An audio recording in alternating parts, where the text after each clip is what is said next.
ikaw ang pinili ko. Ikaw ang kabiyak ng aking buhay. Nung dumating ka sa buhay ko, parang nagkaroon ako ng kakampi, sandalan. Ikaw ang tagapagligtas ko anytime. Katuwang ko sa lahat ng Siyempre. hirap at ginhawa. Marami man tayong pinagdaan. Nalampasan natin dalawa yun. Nandito na tayo sa estado. Hindi tayo hirap na hirap sa buhay.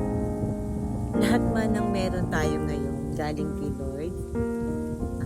Pinatnubayan ni Lord yung ating pagsasama. Dahil totoo tayo at taos ang ating pagmamahal sa isa't isa. Siyempre, ako naman, bukod sa, siyempre, meron akong magandang asawa, siyempre. At nung siya'y gusto kong ligawan nun, pinunta ko talaga to, hirap na hirap akong puntahan to. Sa gitnang bukid, pero okay yun kasi challenge sa akin yun eh. Basta meron kang gusto, kahit anong hirap, lalampasan ko para sa'yo.